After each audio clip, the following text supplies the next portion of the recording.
سلامونه. ملګرو کله هم چې په دنیا کې داسې جنګ یا جګړې شروع وي نو ډېر خلک د جنګ شوقیان دي او هغوی ورته تانې غږوي خوشحالېږي ورته او د هغې پوسټونه ورکوي.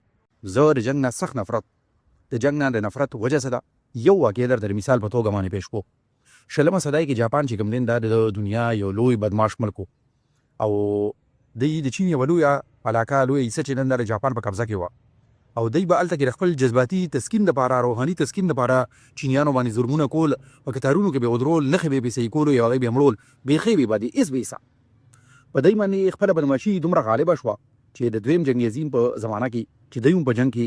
دننه بوخت و نه دی د دویم جنګ عظیم په زمانه کې د دنیا د دې ګوټ نه چې دا په مشرق کې د دنیا هغې ګوټ ته مغرب ته امریکې پسې لړلو او د هغوی په یو بندرګاه باندې پرل هاربر باندې حمله وکړه. بندرګاه باندې چې کوم جهازونه ولاړو هغه یې ټول وسوځول او چې هلته کې کوم خلک وو نو هغه یې مړه کړل. د دغې د وجې نه امریکا مجبوره شوه او دویم جنګ عظیم ته راغله. ګینې تر 1902 پورې امریکا په دویم جنګ عظیم کې نه وه شامله او بیا 3 کاله پس چې دویم جنګ عظیم ختم هم په دې وجه شو چې امریکې په جاپان باندې اټم بم یې غورځولې. اوس د اټم بم غورځولو دغه واقعي ته چې موږ لږ سوچ وکړو که نه چې اوس د دې نه ګورې 1 منټ یا 2 منټه مخکې تاسو تصور وکئ چې لکه 14 منټه 8 بجې دي او د جاپان په دغه ښار هیروشیما کې چې کوم دی هر څه نارمل روان دي. دا دغه وخت کې چې کوم دی خلک ماشومان پاسوي سکول ته ځي، څوک به سکول ته تلي، څوک به په لاره باندې رواني، میندې به ورله ناشتې تیاروي او کار کوونکي خلک چې کوم دي هغوی به پاڅېدلي، څوک به ځان تیاروي، څوک به په خپل موټرسایکلو باندې یا په ګاډو کې ناست دي د کار کولو هغه ځای ته چې کوم دی ورکینګ پلیس ته به ځي، څوک به دفترو ته رسېدلي او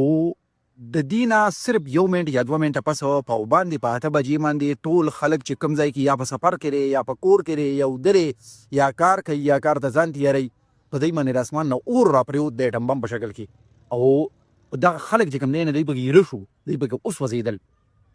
د دې نه 3 ورځې پس په ناګاساکي په بل ښار باندې 11 بجو نه پس دغه شان اور راپرېوت او دغه خلک چې په خپلو کارونو کې مشغوله وو، چا پټي کې کار کو، چا کارخانه کې کار کو، څوک دفتر کې اړم وو او زنانو په کور کې کار کو او څوک په بازار کې چې کوم دی شاپینګ لوتي وو، ټول پکې اوس وځېدل ایره شو. نه چې د جنګ دومره غټ تاوان دی او د دغې خلکو غریبانانو څه قصور و څه ګناه و چې دی اوس وځېدل د اټم بم خوراک شو. د دوی څه ګناه و؟ هېڅ ګناه نه. ګناه د چا و؟ ګناه د جاپان د ریاست و، د هغوی د ریاستي بدماشۍ او د غلطو پالیسو. نو اخره کې نتیجه څه ده؟ د ملکونو د واکمنان د پالیسي ساز پالیسي میکرز چې کوم دي د دوی د غلطو پالیسو، د دوی د بدماشو، د دوی د ذاتي انا د تسکین لپاره هغه ټول زور چې کوم دی نه د عام ولس نه وځي او هغوی د جنګ خوراک جوړېږي. په دې حال کې به موږ جنګ سره څه مینه وکړو؟ جنګ ته به څنګه تانې وغږو؟ نن چې په عرب هیوادونو کې اختر دی، ایران کې اختر دی، نو هلته کې